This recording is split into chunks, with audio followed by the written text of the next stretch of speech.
de condiciones internas que nos llevan hacia conductas externas. Que esencialmente las conductas externas no son por arte de magia que salen, sino que al final del día es la punta del iceberg. Y usted sabe que cuando hay un hielo en el agua, sale un pedacito muy pequeñito, que lo profundo está justamente en el fondo, abajo, y es mucho más de lo que se ve. Y justamente hacíamos mención, y el apóstol Pablo nos hace mención, de que hay condiciones internas que nos llevan a actuar de tal o cual manera.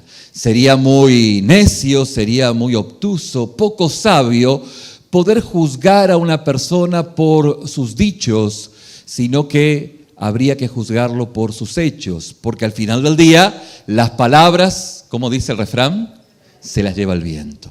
Obviamente, a veces las palabras son consistentes con los hechos, pero por los frutos nosotros conocemos a la persona. Y el apóstol Pablo nos dice en el verso 9, el amor sea sin fingimiento, aborreced lo malo y seguid ¿qué? Lo bueno.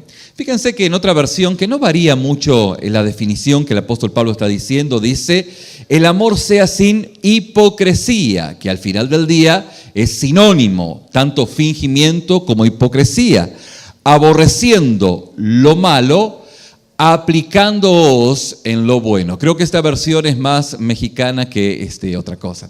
Nos hace entender claramente a nosotros los mexicanos, ¿no? Muy bien. Fíjense, mis hermanos, vamos a comenzar en esta mañana con algunos pensamientos bíblicos acerca de cómo leer la Biblia de forma que nos transforme profundamente.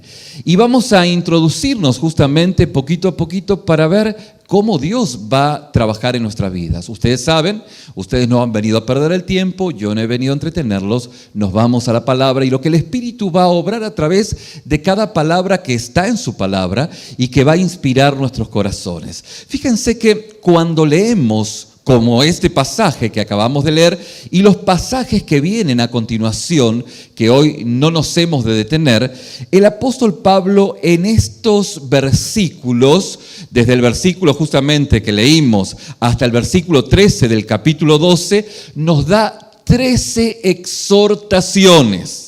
Alguien alguna vez me dijo 3 exhortizaciones, pero no, son 13 exhortaciones, no son 13 piedricaduras, pero suenan más o menos así. Fíjense que el apóstol Pablo en estos versículos nos dice, en primera instancia, lo que leímos en el versículo 9.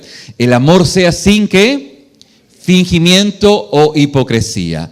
Luego nos dice el otro versículo, aborrezcan lo malo. En el otro dice, aplíquense a lo que es bueno.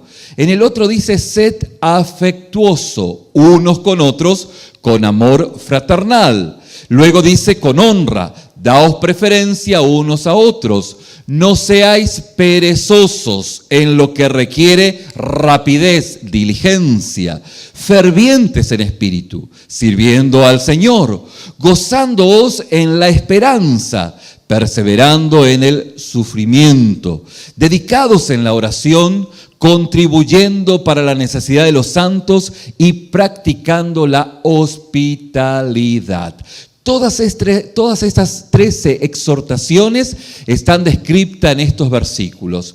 Y suponga, mi querido hermano, que usted se levanta en la mañana y se ha puesto a leer la Biblia y ha empezado a leer muchos capítulos y como que no quiera la cosa, llega justamente al capítulo 12 de Romanos.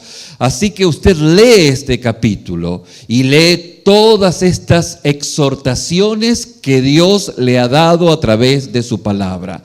Ahora, al leerlo, yo le pregunto a usted, no me responda, sino que tenga una respuesta introspectiva, o sea, hacia adentro.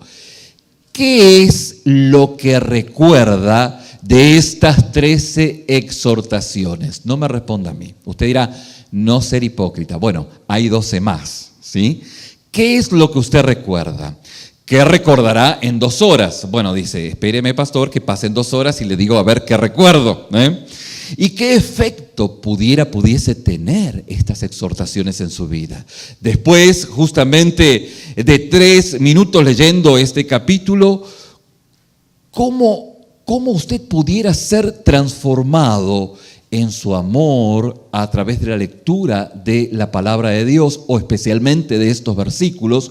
¿Cómo pudiera usted ser transformado en su afecto fraternal, o al honrar, o en el fervor, o en el servicio, o en el fervor, o en el servicio, en el gozo, en la paciencia, o en la oración, o tal vez en su generosidad, o en su hospitalidad, tal como lo dice cada una de estas exhortaciones? La pregunta es, ¿fue transformado su corazón y mente por haber escuchado estas 3 exhortaciones en su mente durante estos 15 segundos que han pasado? ¿Ha ocurrido algo en su mente en esos 15 segundos pasados? La respuesta es no.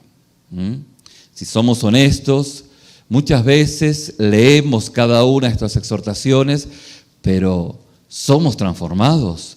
Ciertamente, justamente, es la razón por la que fueron escritas. El apóstol Pablo no puso en negro con fondo blanco estos versos para que sean parte de la lectura que hacemos en nuestro lugar de ocio.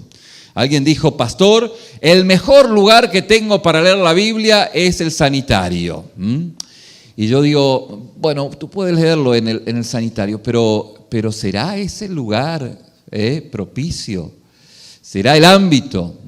No quiero pensar que esto sea, y si es, por favor, cambie de lugar. Porque justamente es el efecto de la palabra, o el efecto de la palabra quiere realizar una transformación en su vida. Y mi hermano, por lo general, los 15 segundos pasados, que han pasado, valga la redundancia, no han transformado a nadie. ¿Por qué? Porque generalmente esto no funciona de esta manera. Leer rápidamente textos como estos, de una vez así como diciendo, bueno, ya leí la Biblia, estamos lidiando con nuestros hijos y cada vez menos, pero al principio mi esposa se enfocaba en decirle, ¿has hecho tu devocional? Y mis hijos decían, sí, lo hice. Era como leer así pasadita. ¿Y qué aprendiste? Bueno, ya conocíamos la misma, o sea, era el mismo devocional repetido en 20 veces, hasta que nos detuvimos, pero no siempre fue así, digo, ¿no? Acá está mi hijo, no siempre fue así, no siempre es así, pero lo cierto es que nuestra naturaleza natural, valga la redundancia, apunta hacia ello. La pregunta es, ¿qué deberíamos hacer entonces? ¿Qué haría que esta exhortación tuviera efecto en nosotros? Porque al final del día, mi querido, usted no vino a dar vueltas aburridas. Y si su vida, usted mira hacia atrás en una mirada introspectiva y ve pura devastación, usted puede decir, Señor, ¿en dónde estuviste tú trabajando? Y no quita de que hayan dificultades, pero ha de haber una transformación. No que las cosas sean buenas, pero las cosas todas operan para bien. Esto es lo que nos dice la palabra. Y la providencia, diga conmigo providencia. La providencia que Dios nos da de gozo, de alegría, de felicidad, también nos da una providencia, diga conmigo providencia. Una providencia de dolor, de tristeza, de dificultades, que aunque no sean buenas, la palabra dice que todas nos ayudan para bien y que al final del día son elementos que fortalecen, edifican y consolidan mi vida en esa consolidación de ese edificio que obviamente para que sea un buen edificio tiene que tener buenas bases, y las bases son esa providencia de todos estos elementos que el Señor pues ha dispuesto. Al final del día, nuestras vidas son olor, ¿cómo es el olor? Fragante. Y usted sabe, no hace falta explicarlo mucho, que la fragancia de un rico perfume es la conjunción de elementos que son guácala algunos, que son elementos que usted lo olería por separado y usted dice, esto huele a podrido, pero que en la conjunción da un perfume fragante. Y esto es la vida, pues. Es la conjunción de diferentes aromas que pues Dios permite que así sean en su soberanía y de esta manera es un olor fragante, sin la resistencia a lo que Dios quiere hacer en la soberanía y el cuidado que Dios tiene para cada uno de nosotros. Fíjense que el apóstol Pablo en el capítulo 15, que todavía no llegamos, pero ya vamos a llegar, pero hoy tenemos que hacer mención, el apóstol Pablo nos da una orientación de cómo es, para dónde o cómo es la estrategia. Diga conmigo estrategia. Usted sabía que hay una estrategia. El apóstol Pablo tenía una estrategia de cómo llegar a nosotros con la palabra. Y el apóstol Pablo en justamente Romanos capítulo 15, verso 15, y quiero que usted recuerde que el apóstol Pablo aquí en este versículo que vamos a leer a continuación está escribiendo fundamentalmente a los gentiles, o sea, pudiera usted estar ubicado dentro de aquellos quienes son gentiles. O sea que el apóstol Pablo está escribiéndoles, está escribiéndonos para enseñarles, para enseñarnos una verdad profunda, una verdad que es estratégica en el pensamiento de Pablo y guiado por el Espíritu para ver cómo se produce esa transformación. Porque al final del día, esto no se trata de entretenimiento. El apóstol Pablo dice, leemos, pero os he escrito con atrevimiento, o sea, ¿sí? Os he escrito con, no se me ofendan mis hermanos, con atrevimiento, con dureza, sobre algunas cosas, para así hacer que las, ¿qué dice? Recordéis, en la versión que estoy leyendo, recardio, ¿se acuerdan? Recardio, recordar. ¿Qué es recardio? Volver a traer al corazón lo que se había perdido, ¿sí? Diga conmigo, recordar, recardio, recordar, volver otra vez a traer al corazón. Por alguna razón, motivo, circunstancia, una verdad que había aprendido se me perdió por el camino. Y la palabra dice, bueno, hoy es necesario, o el apóstol Pablo dice que recardio, recuerdes aquello que yo te estoy hablando con atrevimiento. Sobre aviso no hay problemas, Esto es, pero al final del día ese atrevimiento cumple la función justamente de llevarte a los pies del Señor. ¿Por qué? Porque el amor de Dios, fíjense qué interesante, en contraposición al amor actual, el amor actual contemporáneo es aquel amor que no daña los sentimientos. Aquel que más ama, entre comillas, en este mundo es aquel que no daña los sentimientos.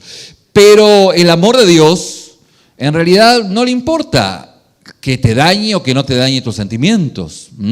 Alguien dijo, puedo herirte con la mentira, ¿no? O puedo herirte con la mentira, bien digo. O puedo hacerte algún daño con la verdad, pero esa verdad luego va a producir una transformación. Algo así decía la máxima, como no es bíblica no la recuerdo. Pero dice el apóstol Pablo, dice, por la gracia que me fue dada por Dios para ser ministro de Cristo Jesús a los gentiles, a nosotros, ¿no? Ministrando a manera de sacerdote el evangelio de Dios, a fin de que la ofrenda que hago de los gentiles sea aceptable, santificada por el Espíritu Santo. Quiero que note algo muy importante. El propósito que el apóstol Pablo tenía es justamente presentarnos a nosotros como una ofrenda agradable a Dios. O sea, no es que tú vengas a la iglesia y que te comportes como te comportes. El apóstol Pablo, a través de justamente cada uno de los versos de la palabra, como los escritos bíblicos, cada uno de aquellos autores, es justamente que tú seas una persona aprobada, no reprobo. Y el propósito que el apóstol Pablo tiene es justamente que seas aprobado. Diga conmigo, aprobado. ¿Cómo tiene que ser? Y mire, si usted fue a la primera clase del primer grado o ya terminó la universidad, usted sabe que es una persona que está aprobada. Cuando usted le han aprobado el crédito, usted dice, yo conozco lo que es aprobado. Salvando las diferencias, obviamente, lo que Dios quiere o lo que el apóstol Pablo al poner en negro sobre fondo blanco lo que está escribiendo, que eso es justamente por el Espíritu, está pretendiendo que usted sea aprobado. Y en segunda instancia, el modo de justamente poder presentarnos a Dios en forma, como dije, aprobada, es confrontarnos con las verdades y escribir justamente recordándonos fuertemente algunas verdades importantes que al final del día, mi hermano, ya debiéramos saber, ¿sí? Pero como Jesús tiene mucha paciencia con nosotros, Él nos recuerda, recardio, ¿sí? Y su paciencia justamente es parte de la virtud, juntamente a su misericordia. Pero claro, no abusar de la paciencia, porque la paciencia nos tiene que llevar al arrepentimiento.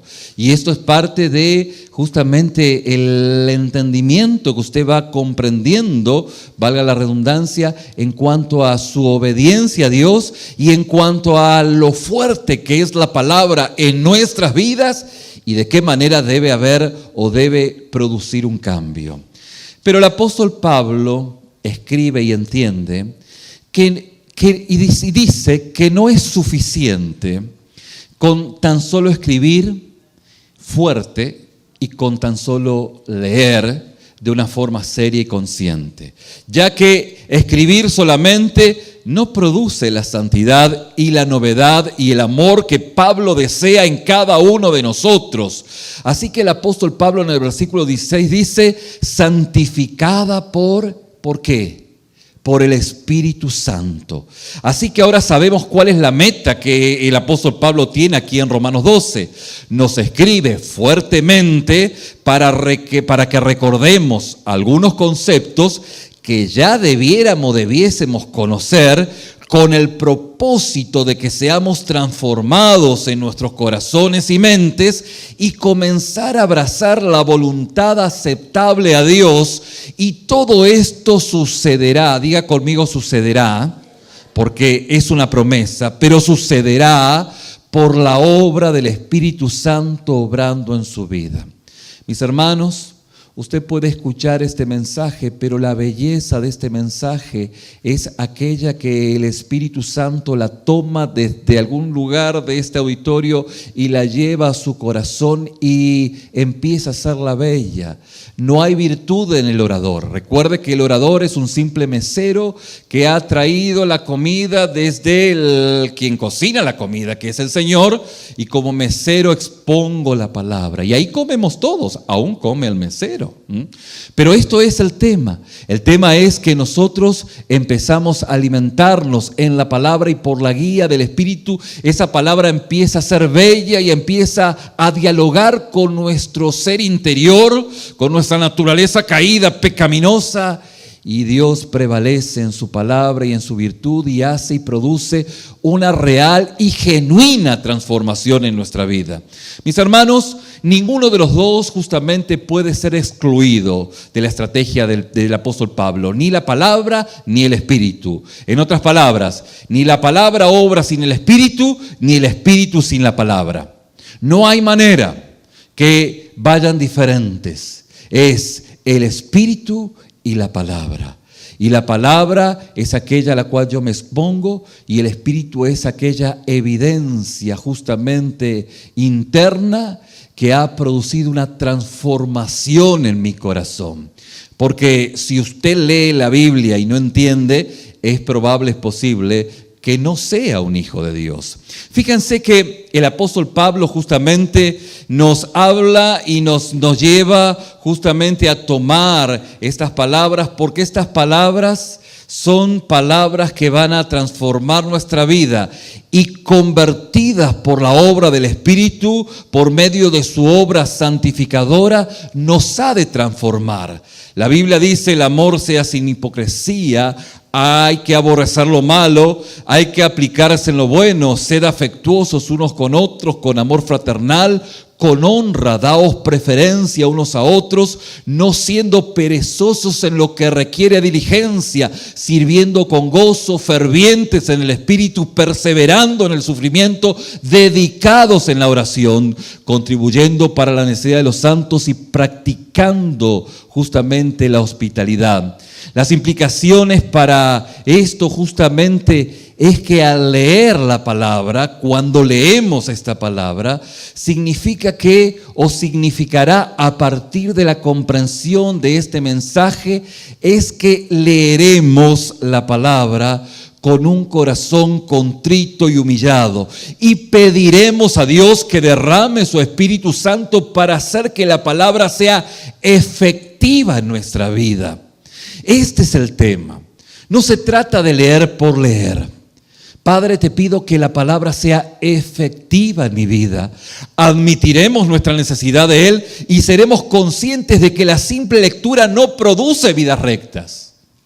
¿Se acuerdan ustedes la gran diferencia entre el conocedor bíblico y la madurez espiritual? Puede ser que el peor ateo en la tierra conozca la Biblia de Génesis a Apocalipsis, pero no vamos a coincidir de que él sea un maduro espiritualmente hablando.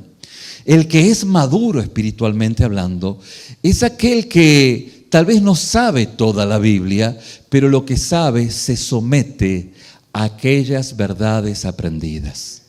Y este es el punto. El poder someterte a las verdades aprendidas es la evidencia de la madurez espiritual.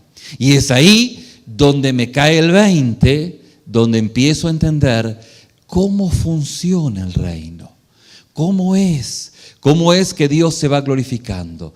Y empieza a haber una mejor agudeza visual, espiritualmente hablando, y esa agudeza visual, espiritualmente hablando, se coincide con la obediencia a la palabra.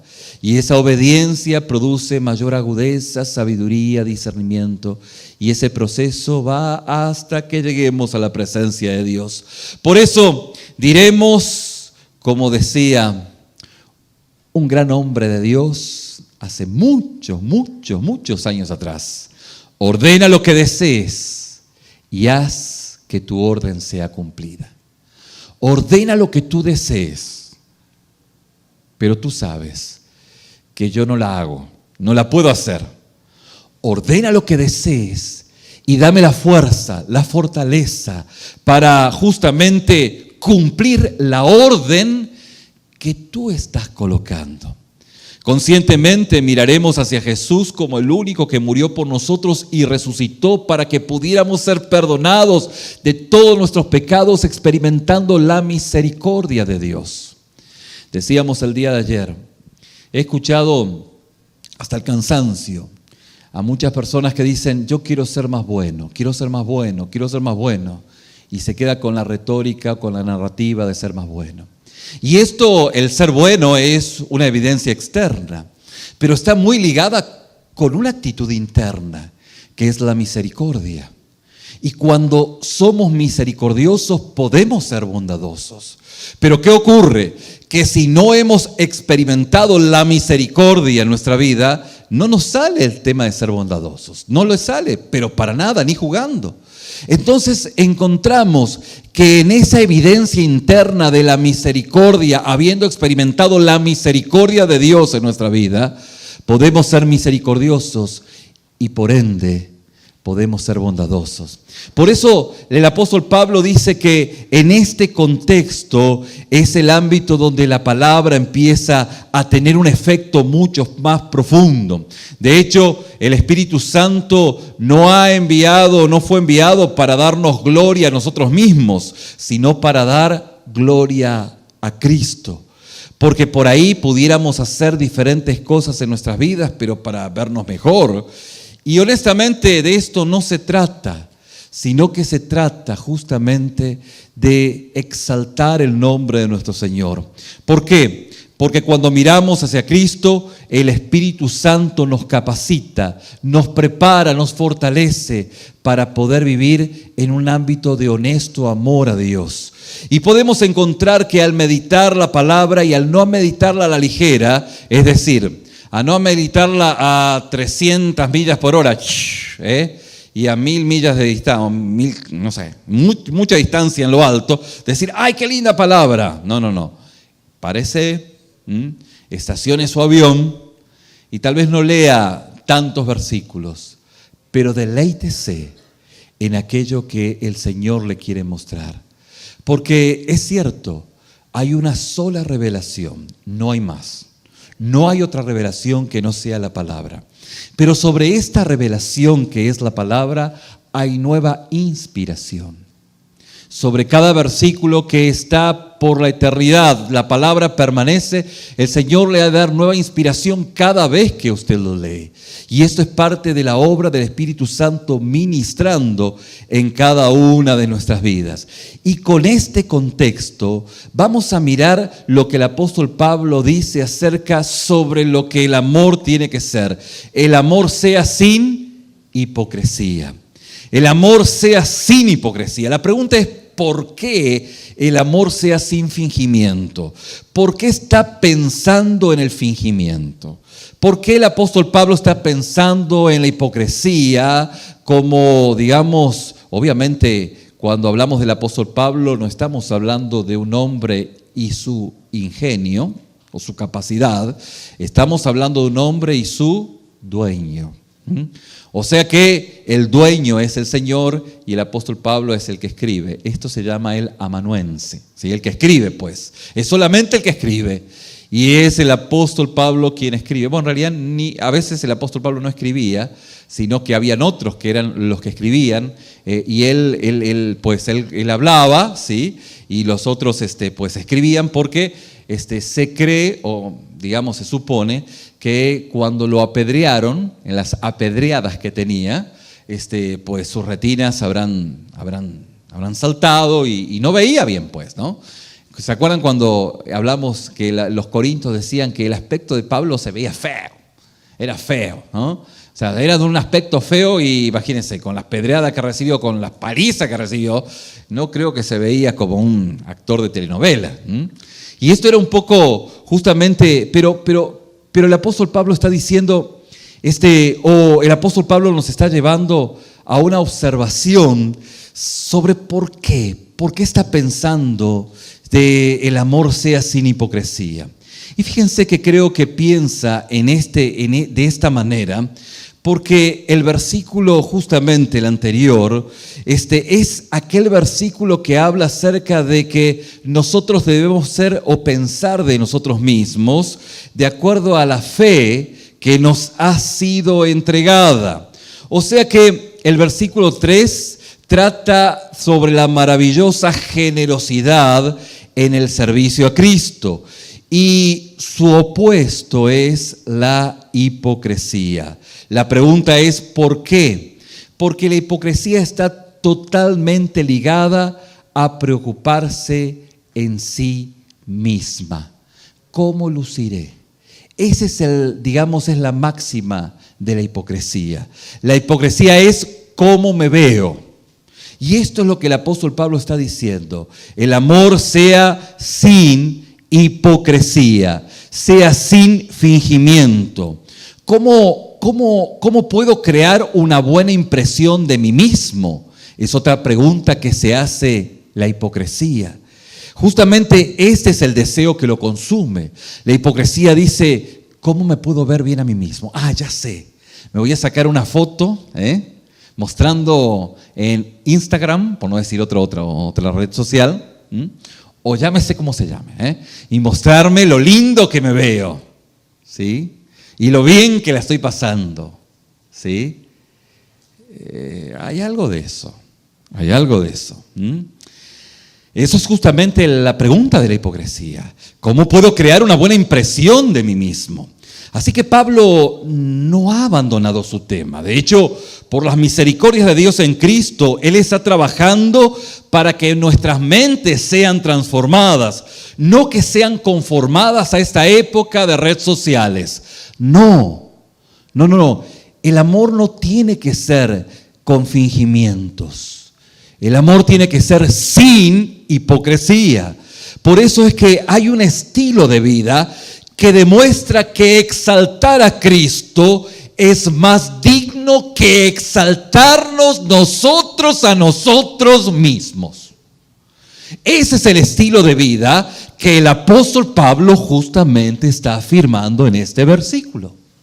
Hay un estilo de vida que demuestra que exaltar a Cristo es más digno, es más valioso, es lo mejor que exaltarnos nosotros a nosotros mismos. Ese estilo de vida es el que Pablo está buscando en los gentiles, en ellos y en nosotros, a quien les está escribiéndonos.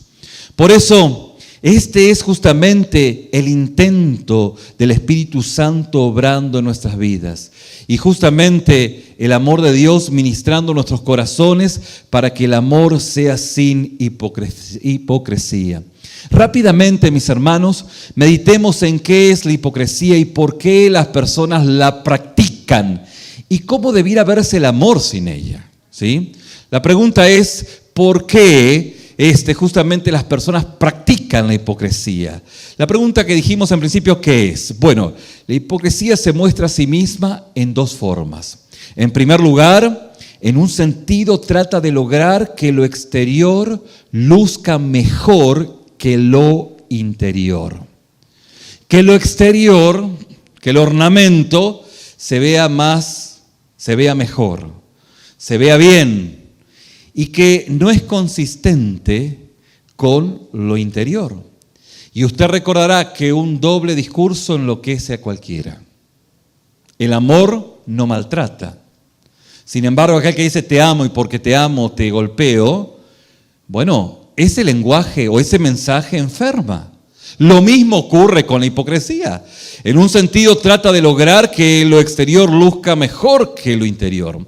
Mostramos un comportamiento que parece amoroso, pero no muestra realmente lo que sentimos por detrás. Tal como el apóstol Pablo lo ilustra en Romanos capítulo 13, versículo 3, donde dice: y si diera todos mis bienes para dar de comer a los pobres, y si entregara mi cuerpo para ser quemado, pero ¿qué dice? Pero no tengo amor, de nada me aprovecha. Así que usted puede hacer algunos actos de sacrificio externos que parezcan grandiosos, maravillosos, y no tener amor. Y esto es lo que el apóstol Pablo nos está diciendo con lo que es la hipocresía. La declaración clásica de esta forma de hipocresía está en Mateo capítulo 15, versículo 7, donde Jesús dice justamente a los religiosos: hipócritas. Bien profetizó Isaías de vosotros cuando dijo: este pueblo con labios me honra, pero su corazón está en los frijoles. No, su corazón está en la comida de unos 20 minutos, 30 minutos más. Es lo que dice. Pero su corazón está, ¿cómo está? Lejos de mí. Hipócritas. La alabanza externa de los labios no estaba acompañada por la alabanza interna del corazón, y Jesús a eso llama hipocresía. Jesús a eso llama fingimiento. ¿Y cómo dice que el amor tiene que ser sin fingimiento? Por eso, fíjense cómo hubo pocas actitudes que provocaran la ira de Jesús como la hipocresía. La hipocresía justamente fue claramente señalada por Dios, por nuestro Señor Jesús, como un acto de rebeldía al obrar de su presencia y que endurece nuestros corazones. Por ejemplo, en Mateo 23, 25 al 27 dice la palabra: ay de vosotros escribas y fariseos hipócritas, porque limpiáis el exterior del vaso y del plato, pero por dentro está lleno de robo y desenfreno. En otras palabras, lo que hacen es que en la copa, en el vaso, lo limpian solo por arriba, pero está mugroso por dentro. Esto es lo que dice: está mugroso el vaso. Este es el problema. Y el Señor le dice: hipócritas, ay de vosotros escribas, fariseos, religiosos, porque sois semejantes a sepulcros blanqueados, que por fuera lucen hermosos, pero por dentro están llenos de huesos de muerto y de toda inmundicia. Mis hermanos, poder seguir explicando esto más en detalle es atentar contra su inteligencia. O sea, si yo me detengo a explicar más esto, desmerecería su capacidad de pensar.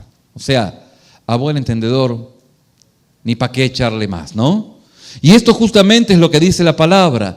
Así que la primera forma que la hipocresía se manifiesta es cuando escondemos. Diga conmigo, escondemos. ¿Y qué escondemos? Escondemos el pecado interno y mostramos una moral externa maravillosa. Diga conmigo, maravillosa. Esto es justamente hipocresía. Cuando escondemos el pecado interno. Y fíjense, en algún momento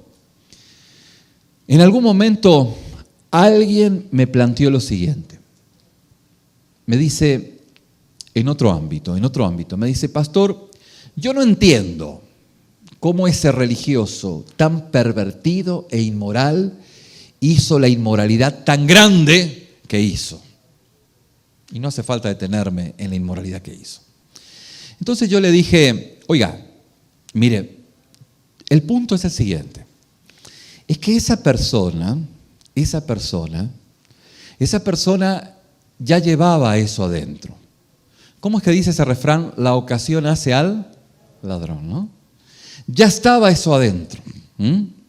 Y el punto es que solamente el diablo esperó un tiempo para que eso saltara y se manifestara. Al final del día, todos somos pecadores, pero no todos somos corruptos. ¿Cuál es la diferencia? La diferencia es que el corrupto es el hipócrita, que se ornamenta, todo está bien, pero lleva basura, hediondez en su interior. Y justamente ese es al cual el Señor nos está mostrando. ¿Por qué?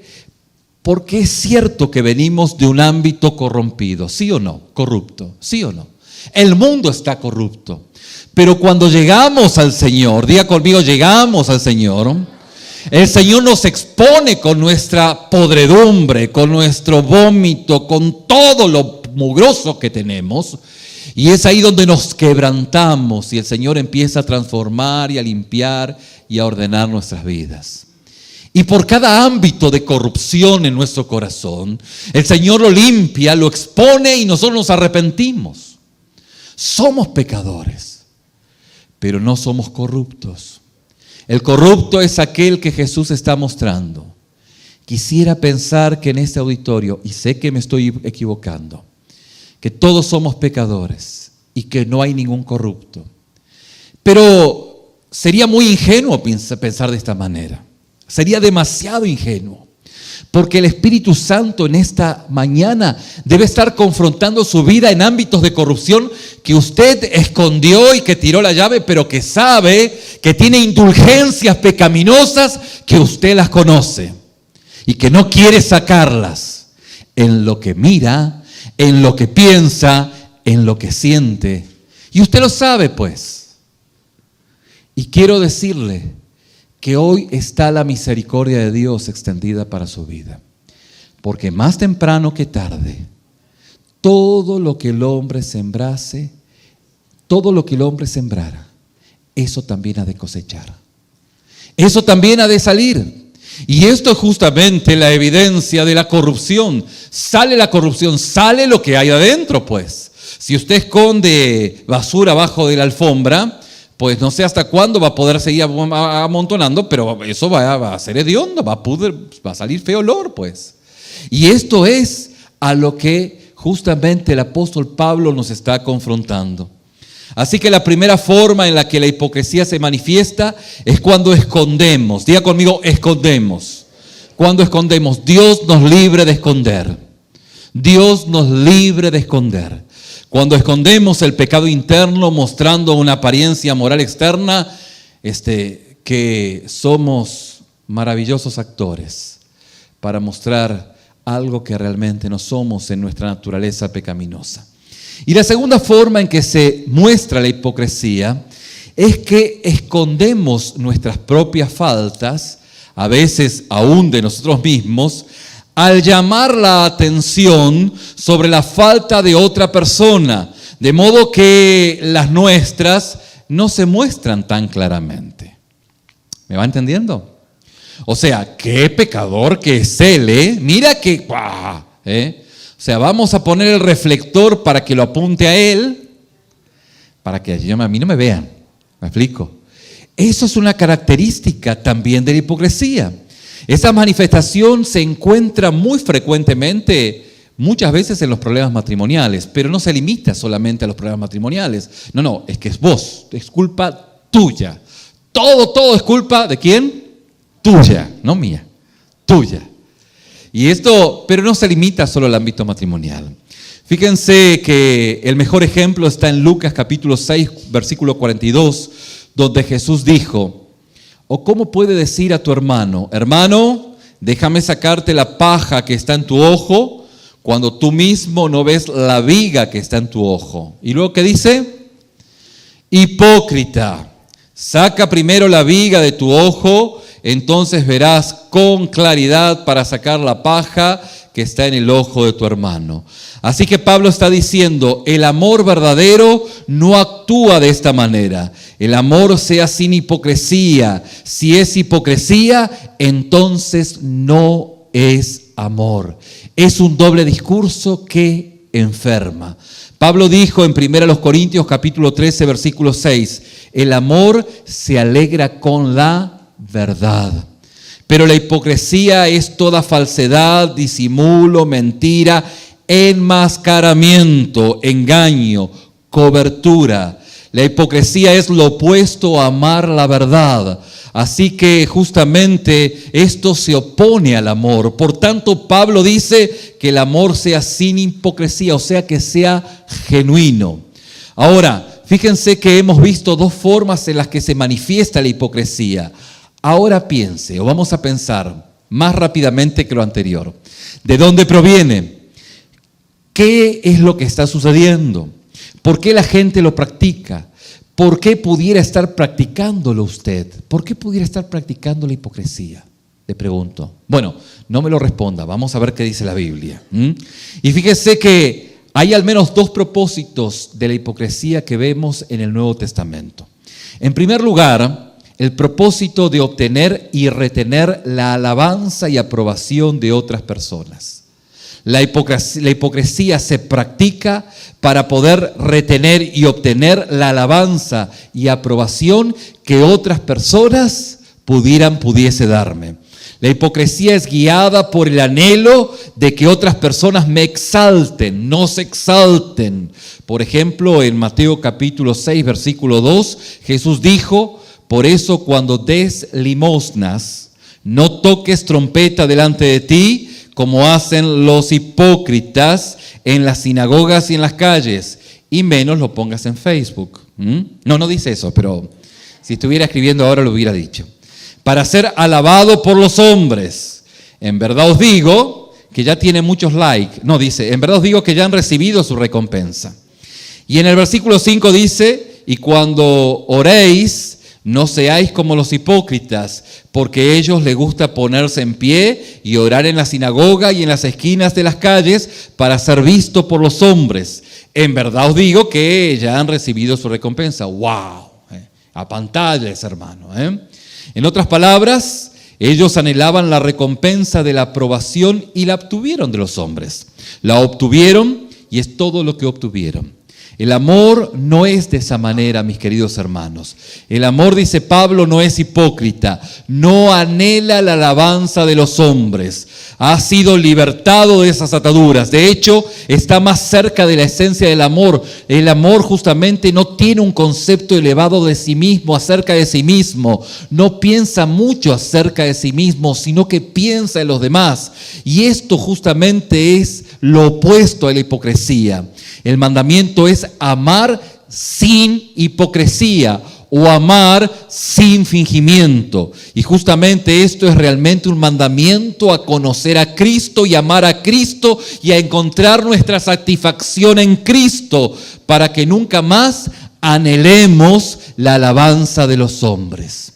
Nuestra copa está rebosando en Cristo, que me importa muy poco el reconocimiento de los hombres. Hay una gran diferencia entre que me encuentren orando y orar para que justamente me encuentren, ¿no? Hay una gran diferencia entre que me encuentren sirviendo o hacer las cosas para que me vean que estoy sirviendo. Y esto es lo que la palabra de Dios nos está indicando. La acción que hacemos en el Señor se evidencia, pero no buscamos por la acción la aprobación de los demás. El mandamiento a amar sin hipocresía es realmente un mandamiento a conocer a Cristo. Pero fíjense que hay otro mal que algunas veces la hipocresía enfoca. Casi siempre pensamos en la hipocresía como en algo que busca la alabanza de los otros, ¿sí o no? Aquel que hace las cosas para que se mire bien, para que... Esto es lo que la Biblia habla acerca del fingimiento. Pero fíjense que hay una postura que es muy sutil, es decir, cubrir los pecados que quizás nada tengan que ver con lo que justamente estamos presentando o proyectando. ¿Qué quiero decir con esto? Bueno, el ejemplo está en Lucas capítulo 13, donde Jesús sana a una mujer que había sido encorvada por más de 18 años. Era sábado, era el Shabbat, el día de descanso, de modo que el principal de la sinagoga estaba enojado y dijo: hay 6 días en los cuales se debe trabajar. Venid pues en esos días y sed sanos. O sea, ¿por qué Jesús tiene que sanar el Shabbat, el sábado?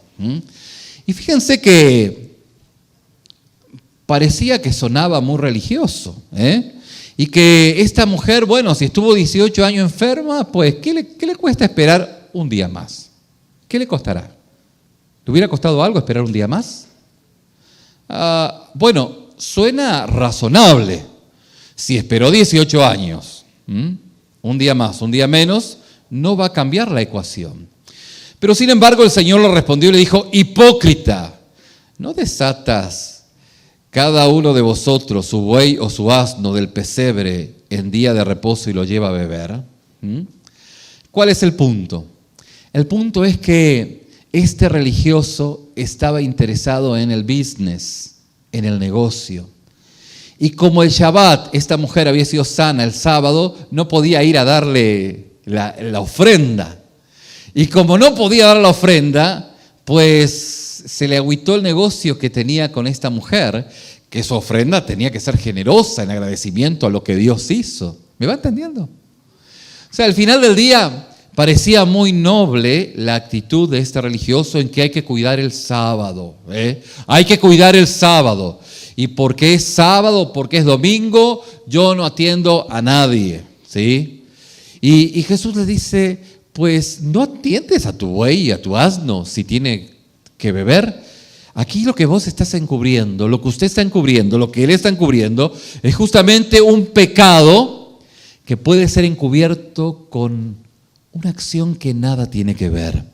De hecho, mi hermano, usted debe cuidarse de hacer que su religión se convierta en abrigo de mundanalidad, que tenga ciertas indulgencias, que porque viene el domingo se aguanta una hora de mensaje, entiende muy poco.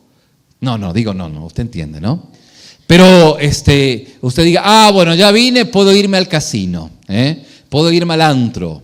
Estoy hablando de un caso extremo.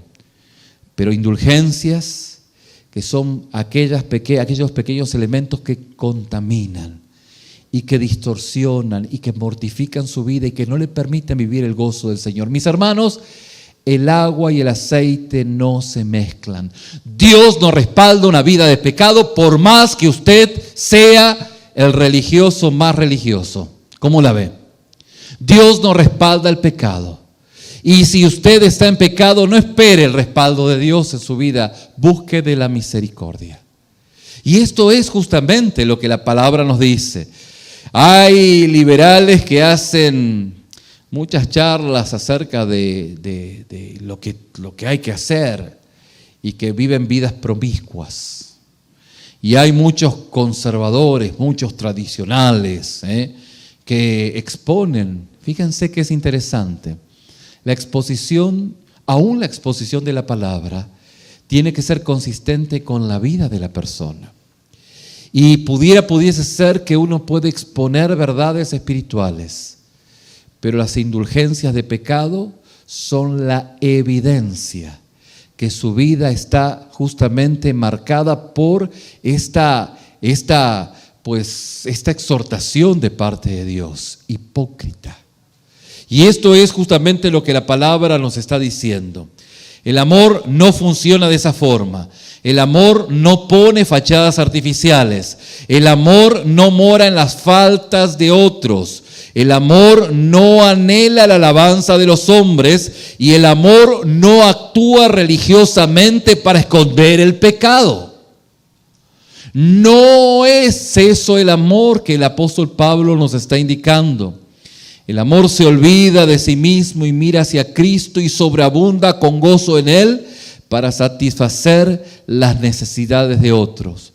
Por tanto, mis hermanos, el buscar a Cristo, el poder encontrarlo en todo lo que usted necesita, es algo prioritario en esta enseñanza de este versículo, en donde Dios se lleva toda la gloria y usted se queda con el gozo, en donde usted no es un campeón, usted es un convaleciente, en donde necesita día con día la asistencia de un médico, del médico de los médicos. ¿De qué me sirve ir a ver a mi querido médico que está acá, que lo quiero mucho, y me pregunta, ¿cómo te sentís? Y yo le digo, me siento bien. Entonces, él me diría, bueno, entonces no sé para qué vine, vamos a tomar un café, ¿no? ¿Sí? Es la lógica, pues. Y esto es parte de esa hipocresía, de ese ámbito externo que no permite, que pueda justamente permitir que el médico por excelencia ministre mi vida. Y es lo que decíamos hace muchos años atrás. ¿Se acuerdan que les contaba que tuve la experiencia que más de uno de ustedes ha tenido de ir al Ventap, ¿sí? Y en el Ventap, pues usted sabe, ¿no? No es como ir al Hermann, ¿sí? El Ventap, usted va ahí y si tiene una dolencia, pues en 10, 12 horas lo van a atender. Si no se muere antes, lo atienden, ¿no? Ahí usted va. Y fíjense que yo en 6 horas que estaba ahí en el hospital, yo me aprendí mucho lenguaje médico, ¿sí? Escuchando a las enfermeras, escuchando a los médicos, yo aprendí mucho lenguaje médico. Es más, si no me hubieran atendido y yo iba y volvía varios días, me hubieran confundido con alguien que era parte del personal del Ventap. Pero yo no era alguien del personal del Ventap, yo era un enfermo que necesita la atención del médico. Y eso es justamente lo que ocurre cuando usted viene a la iglesia, y es como si viene al Ventap, y escucha el lenguaje religioso, lo maneja, lo conoce, pero jamás lo atendió el médico. ¿Me va entendiendo? Usted puede, la gente va a decir, o debe ser doctor, o debe ser un empleado del Ventap, puede ser el capellán del Ventap, ¿sí? Puede ser el capellán, alguien debe ser ahí. Está todos los días en el Ventap. Pero no. Y esto justamente es el punto en donde yo vengo, conozco el lenguaje, ya sé decir gloria a Dios, Dios los bendiga, sé levantar las manos, hasta arrodillarme, ¿sí? Bastante. Pero jamás le he pedido al médico que sane mi vida, que ministre mi corazón, que quebrante mi corazón. Por eso es que muchas veces el ornamento de la hipocresía es la vestidura de aquel corazón duro que no quiere cambiar. Y son vueltas aburridas en el desierto, no llegando a ninguna parte, en donde muchas veces, como dijimos, usted en este lugar tiene fecha de caducidad. Porque dice, órale, tanto tiempo que estoy acá y no pasa nada. Bueno, no pasa nada, porque usted no ha ido al médico, que no soy yo. El médico es el Señor que quiere ministrar en ese fuero más íntimo donde solo usted y Dios conocen. Y es ahí donde Él hace el milagro. Es ahí donde se produce el milagro. Mientras tanto, pacientemente debe estar, pero debe estar. Y Dios va a ministrar su vida. Pero permita que el Señor ministre su corazón. Que cuando el médico le dice, ¿qué te pasa, Señor? Aquí está. Él sabe lo que le pasa. ¿Sí? Él sabe lo que le pasa. No sé si tú me decías o tu hijo me comentaba que ustedes los entrenan para identificar si el paciente está mintiendo, ¿no? ¿Sí? Fíjense que hasta la ciencia entrena a las personas a escuchar a ver si está mintiendo el paciente. ¿Ustedes creen que se le puede mentir a Dios? No. Ni para qué echarle mentira, ¿no? Vamos a inclinar nuestros rostros y vamos a orar. Y vamos a ser atendidos por el médico para que Él pueda ministrar nuestros corazones, para que Él derrame de su gracia, para que Él llegue a lo más profundo y si hay algo que tiene que quebrarlo, que lo quebrante, que lo quiebre.